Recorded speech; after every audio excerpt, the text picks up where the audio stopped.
George Friedman from Geopolitical Futures, great to be with you. Be with you too. Let's speak a little bit about what's going on in Eastern Europe and specifically Ukraine. You've got Russia and the U.S. both pushing their agendas there. What's going on? Well, Ukraine is this great buffer zone for Russia to protect itself from the West. The Russians want it neutralized.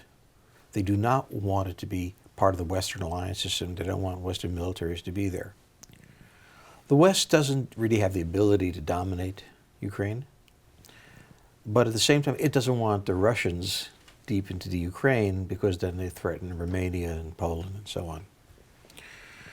So what's happened here is that a marginal issue, Ukraine, became a major issue when the Russians perceived that the United States was essentially threatening the Russian Federation. It's a frozen conflict right now, nothing much is changing. But at some point, the Russians are going to have to deal with this because this matters a great deal to them, a lot more than it matters to the United States. Is Crimea gone? Well, it's an interesting thing because by treaty, the Russians had huge bases in Crimea before all this happened. They were, from a military standpoint, the only power in Crimea. So technically they had invaded, but they simply taken and asserted their power that was there. They're not going to give it back because that's their base on the Black Sea. By treaty, Sevastopol's base there is theirs. So it's gone, but it was never in our hands. How much of this conflict is personality oriented? Is it truly Russia's best interest, or is this about Putin on the world stage? If Putin were hit by a car tomorrow, it would be the same conflict. Look, for Russia, Ukraine is what Texas is to the United States, is the borderland. If Texas had a coup d'etat and declared it was part of Mexico, it would have been quite something. And that's what we really are looking at here in the Ukraine. It's hard for Americans to appreciate how important Ukraine is to Russia, but it is. So you've said to me in other conversations that Russia, relatively speaking, is a weak nation, a weak federation. Sure. So how weak? It never built an economy out of the oil profits it had. Oil prices have now fallen below the level needed to sustain the Russian economy. Russian reserves are going to be dried up within 18 months or so. So the Russian Federation... Cash reserves, you mean? Cash reserves, yes. And the Russians are facing a terrific problem. So the question is, what holds the country together? What holds the country together is the money of oil that was distributed in various places. That's gone. The question is, how far apart does it drift? Putin remains popular in his homeland. Sure. How does he hang on to power when the underpinning of the economy is gone? The Russians feel embattled. The Russians feel that particularly American aggression against fundamental interests the Russians have, things that are not of interest to the United States, are being challenged. And they feel that the Russian government, which might be poor, but has always been poor, at least defends them and the national integrity. In the same way that the United States, when it's faced with an international crisis, rallies to the president, they've rallied to Putin.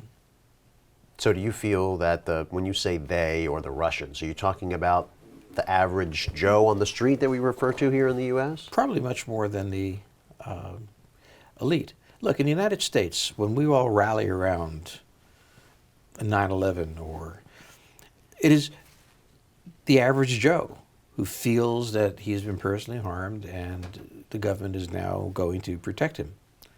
Later on, he feels differently. And that's what's happening in Russia. When Ukraine first happened, there was tremendous support for him. That started to bleed away. You can only keep that going so long. So say resource prices stay low, demand for oil stays low, Russia can't prop itself up with its resources anymore.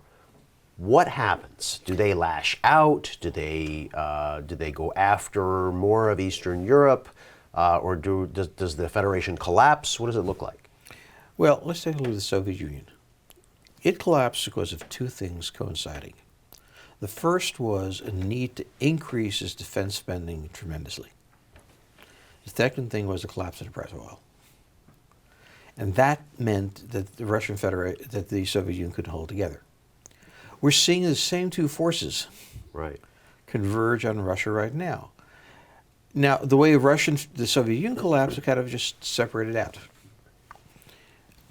There's a very practical separation out that can take place. But there's also a huge risk to the West, to the world.